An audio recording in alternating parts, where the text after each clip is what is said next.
Hello everyone, welcome to Understanding Physics, in which I will try to guide you through understanding physics. So today on General Physics 1, we want to start to talk about the second law of thermodynamics. And this is the final chapter within our series. So before we get started, please consider subscribing as well as liking the video, as well as also check the description below for the notes for this discussion. So let's just go into the discussion. So first we want to talk about reversibility as well as irreversibility. Irreversibility and also its other counterpart, which is irreversibility. So we want to start to ask the question, why can't you actually unmix something?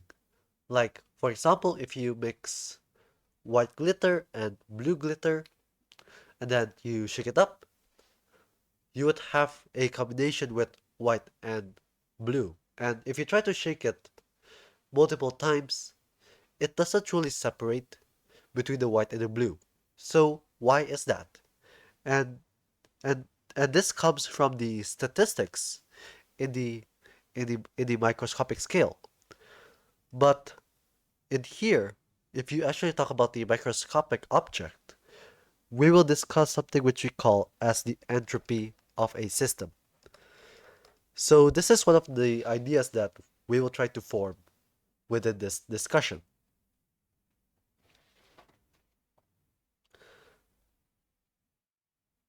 So to actually start to discuss about this entropy, we need to discuss the second law of thermodynamics.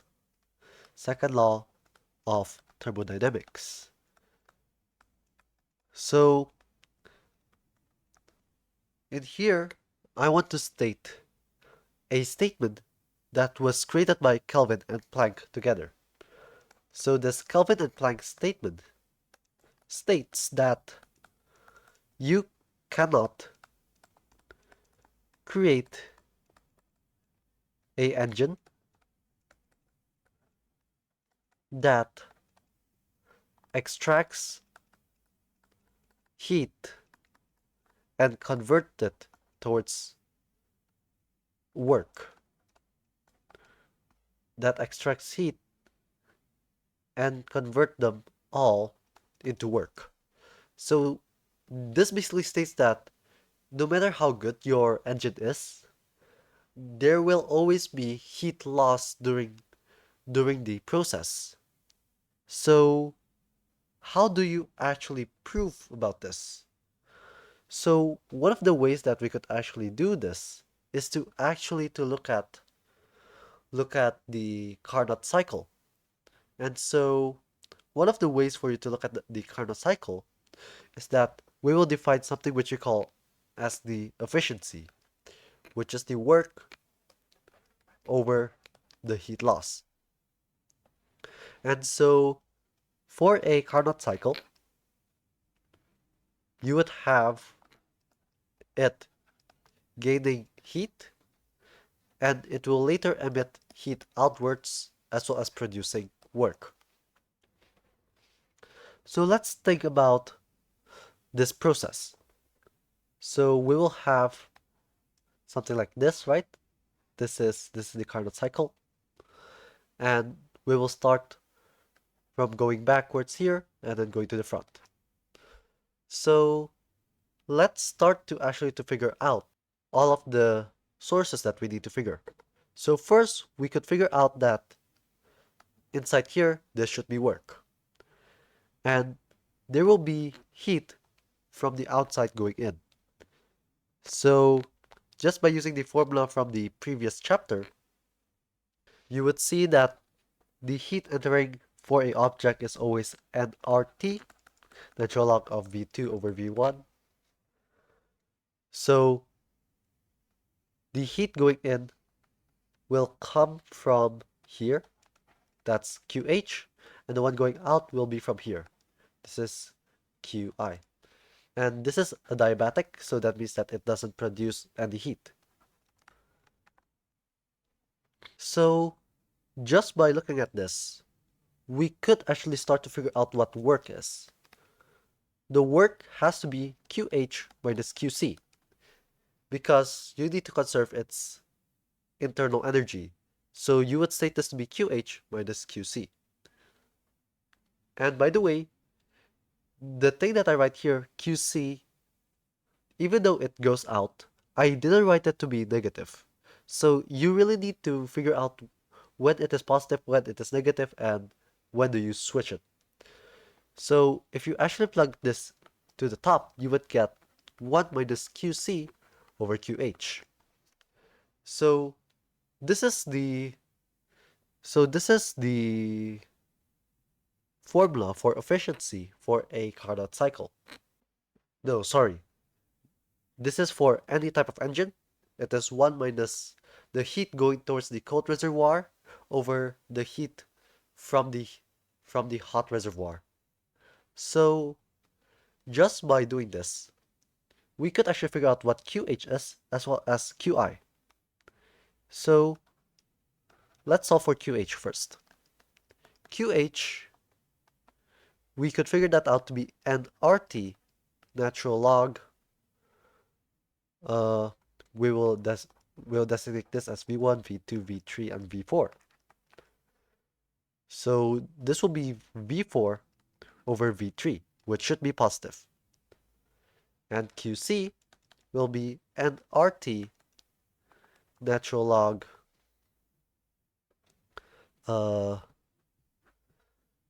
in here the natural log will be V2 over V1, which is negative if you actually do the problem. So instead we'll write it V1 over V2.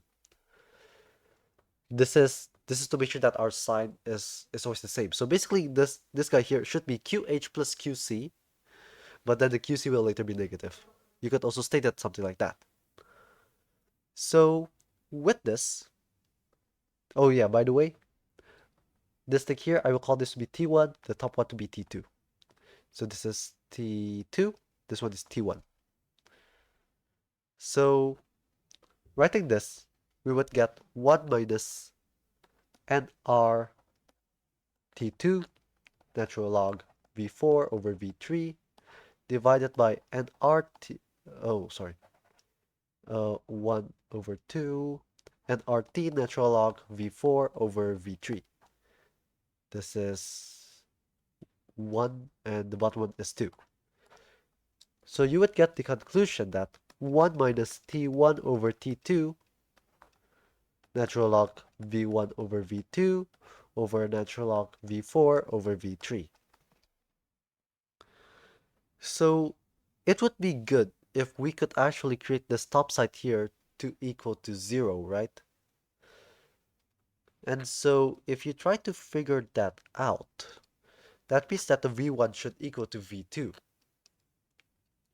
And getting this truly means that you don't actually produce any work because you don't change its volume. So we would notice that 1 minus T1 over T2 should be our maximum. And we could actually prove this, that it actually is always equal to T1 over T2 if it is a Carnot cycle. So how do we prove this? Well, the way that I will prove this is by using TV gamma minus 1 as a constant. So just by using this, we know that from here you could see T1 and V2 gamma minus 1 should equal to T2 V3 gamma minus 1. And we could use the same logic for this other side. So it's T1 V1 gamma minus 1 equals to T2 V4 gamma minus 1. So here's something that you would actually figure out. You would get V1 over V4 should equal to, so T1 over T2 goes there, V3 over V2. Yeah.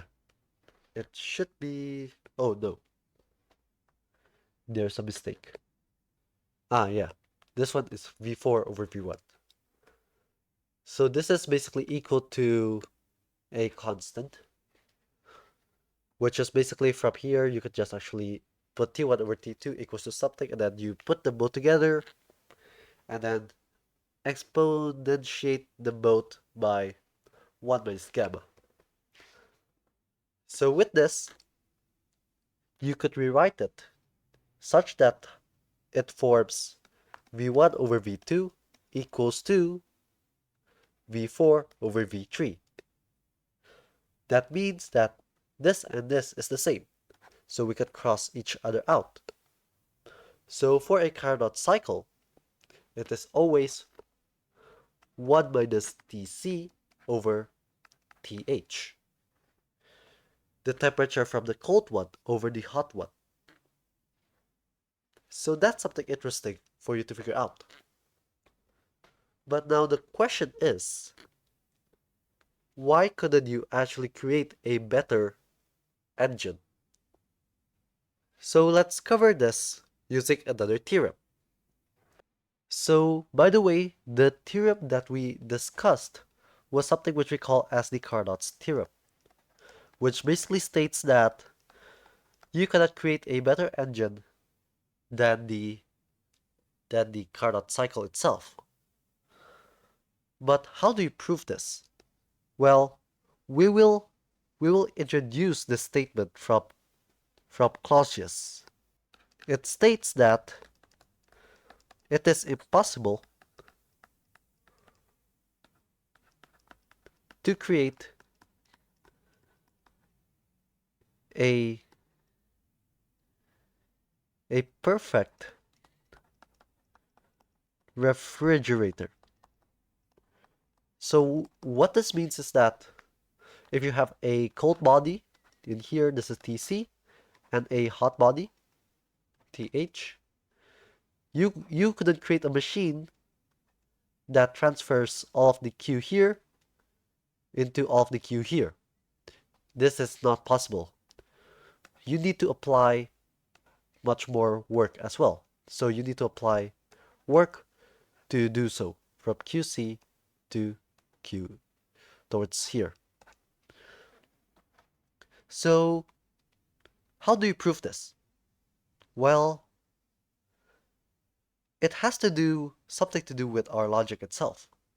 So let's actually try to do this just by first stating that the Clausius is possible. That means that I could create a engine, Th, and this is Tc. I could have the Carnot cycle here to move from this QH towards QC while also giving out work, right? This is a normal engine. But then after that, I could just create another machine which disobeys the Clausius statement, so that I will transfer QC towards QH here.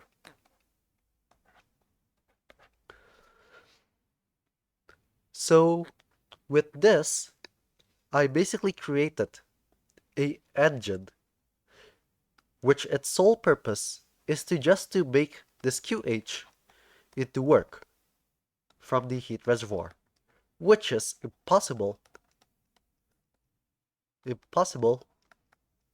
from the Kelvin-Planck statement.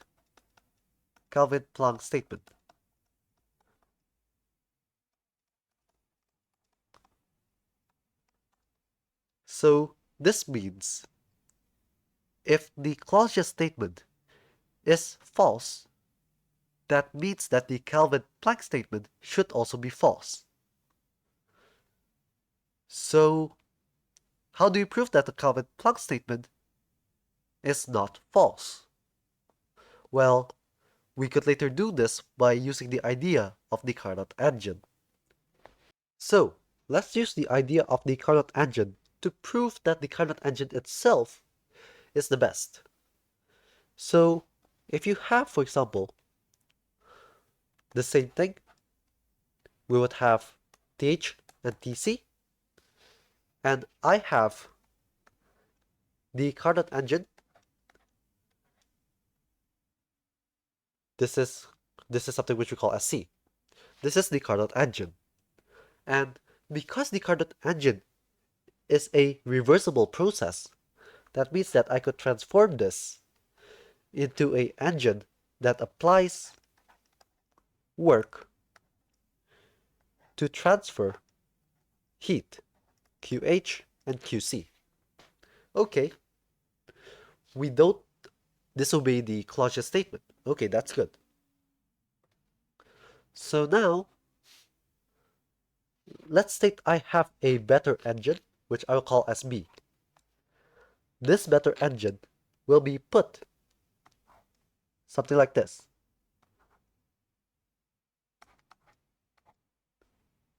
So this is the better engine.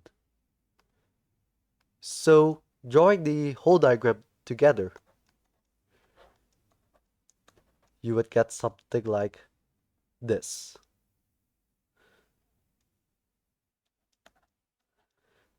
So let's just state that if there's QC going in here, that means I'll put QC back to the top while also adding a little bit of work towards it. And so if this guy is a better engine, that means that its output should be higher. So this is output should be positive, and this one is negative, right? And so to get this additional energy, it also means that you need to exert much more heat. And in here, you would require a little bit more. No, sorry. It will be just the same thing. But if you actually try to sum them up together, you would get a machine which basically emits all of its QH into work, which is impossible. Therefore, I could guarantee you that the Carnot cycle itself must be the best. Otherwise, I will disobey the Kelvin-Planck statement. And also, I will also disobey the Carnot's theorem as well.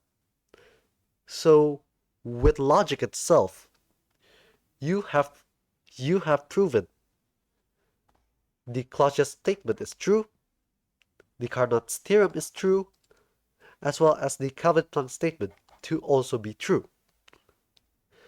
So that's basically the second law. But there are more versions of the second law of thermodynamics being stated in different ways. But we will now start to talk about its application for us to use in our daily life. So one of its uses is something which you call as the coefficient of performance, or you call this to be COP. So let's just actually try to think. So basically COP is what we want over what we put in. So let's just state something like this. I want to create a refrigerator. That means that if I am within a system, this is a cold system, and then in here this is a hot body. The goal of this refrigerator is to actually pump out the heat while applying work. So that's the principle of a refrigerator. You try to pump out the heat. So you could write this to be, you want the QC to go out, divided by the what you put in, which is the work. And so if you do this for the Carnot cycle itself, you could get QC over QH minus QC. I believe it's something like that. Yeah. And then if you also try to look at the Carnot cycle again, you could get the conclusion that Tc over Th minus Tc will be the coefficient of performance for a refrigerator. So that's the coefficient of performance for a refrigerator.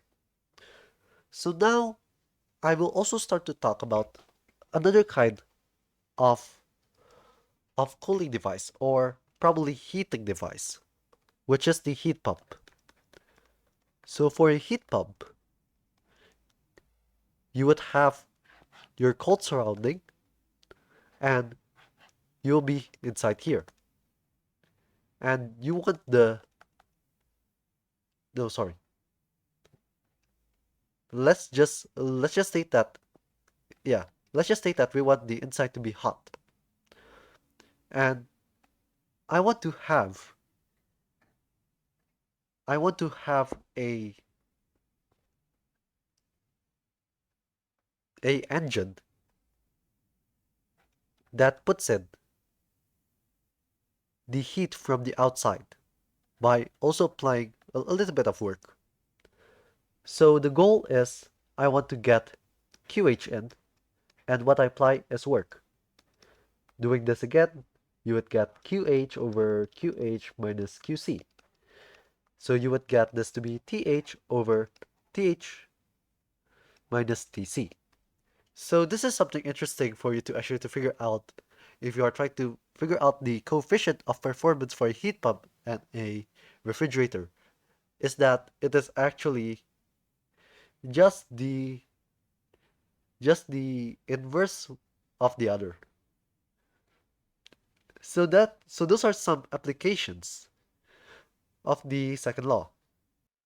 So now I want to talk about entropy as well as energy quality.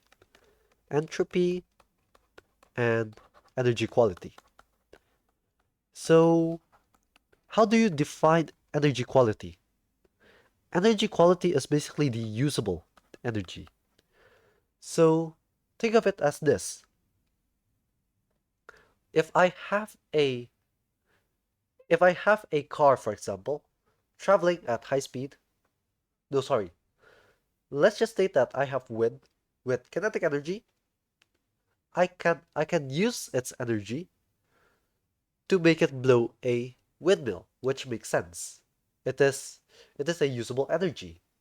But with that also comes, for example, its friction, as well as some other things that transform it into heat.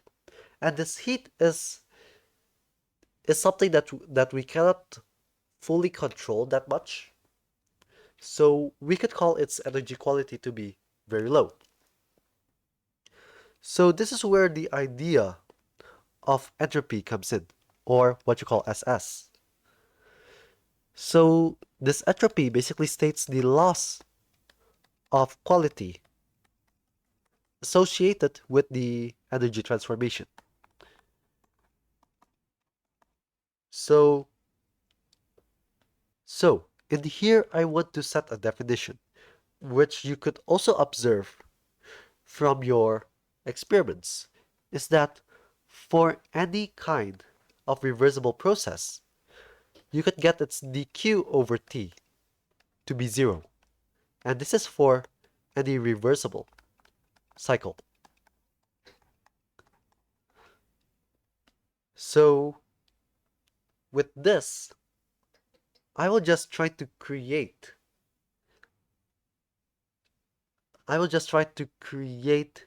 a new variable, which you call as the s.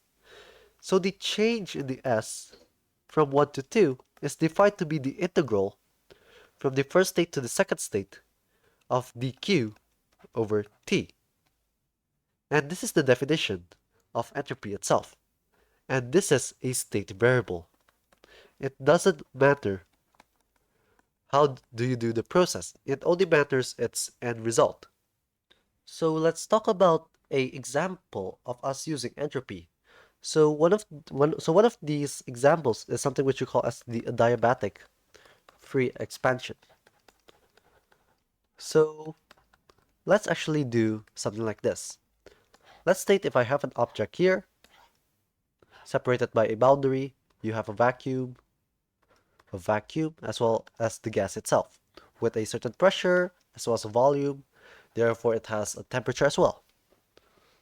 And so now, I will lift the boundary up and see what is its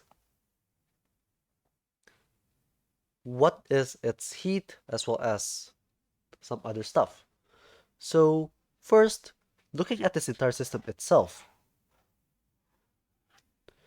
you would notice that Q doesn't go in or work going out, or vice versa.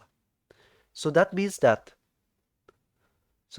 you would know that the internal energy should be constant for the entire object itself. And so you could figure out this to be NCV dt, and in here NCV dt as well, right? But instead of doing that, we'll just do this for the entire system. This would have the amount of molecules with the CV and the change in temperature.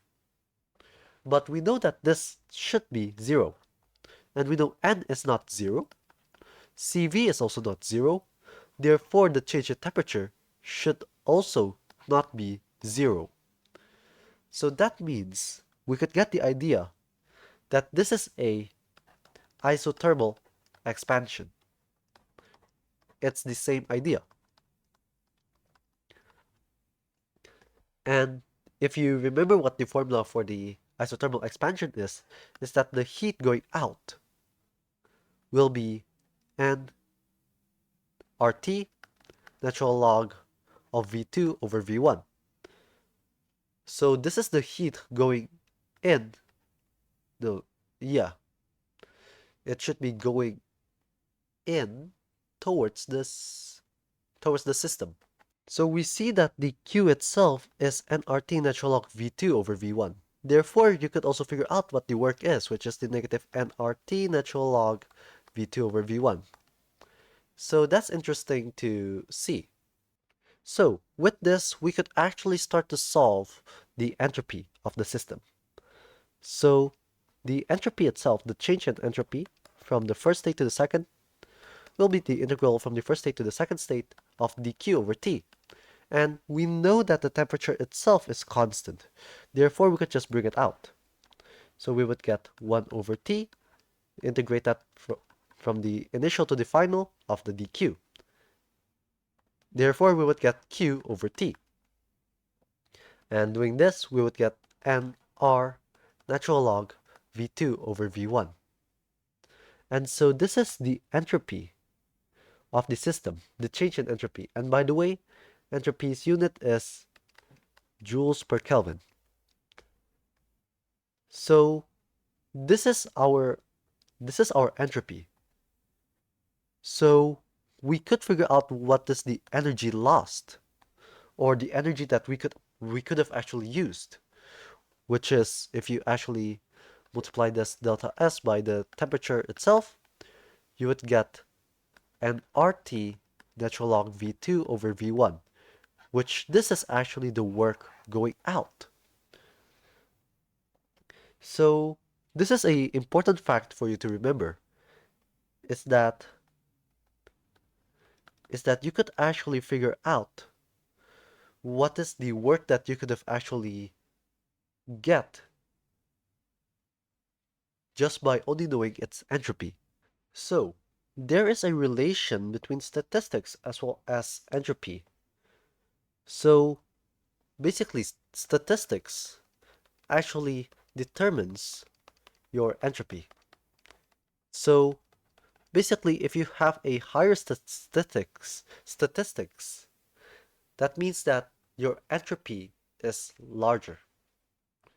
So for example, if I have, let's state 4 points, and I want to split them between 2 boxes, the best way for you to split them is by giving each of these 2, as this is the highest probability of it being. So there are a bunch of these permutations, but in the end, the probability will be higher if you do it here. So that's the relation between statistics as well as entropy. And there are also some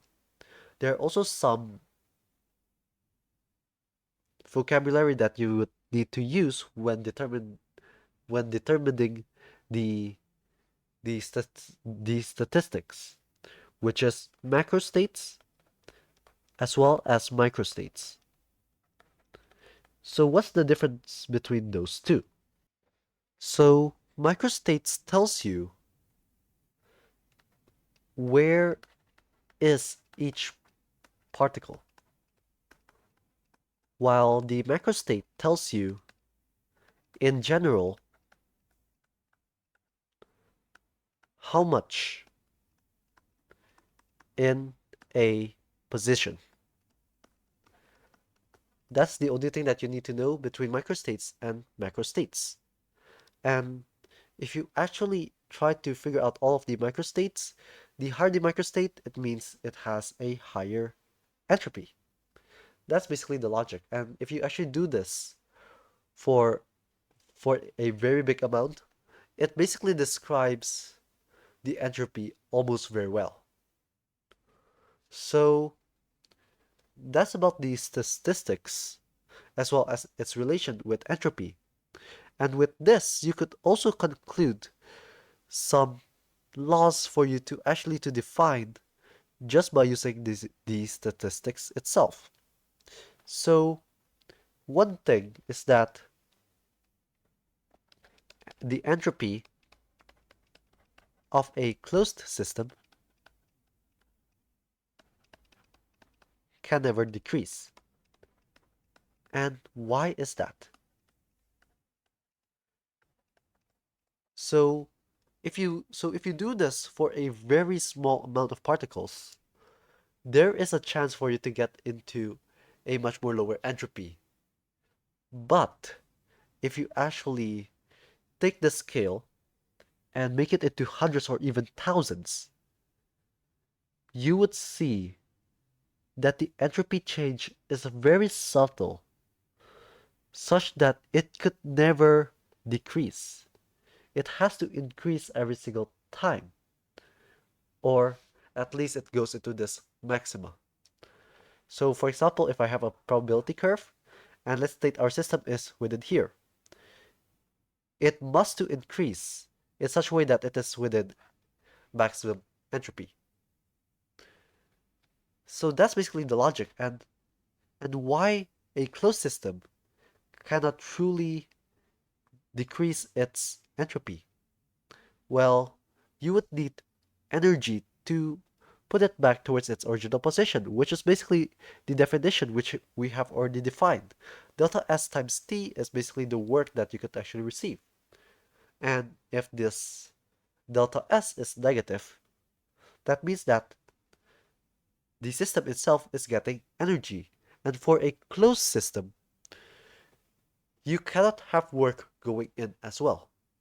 So therefore, you can figure out this such that the entropy must must increase or stay the same. And because this is a closed system, technically the universe itself is a closed system. So that means the entropy of the universe can never decrease. That's the last way for you to say the second law. So that's all for General Physics 1, and I hope that you like this series so far. And so don't forget, if you want more of these videos, please consider subscribing as well as liking the video. And also please share this to your friends who needs them a lot. So thank you very much, and I will see you on the next series where we will later discuss about the mathematics behind physics and also general physics too. So I will see you on the next series.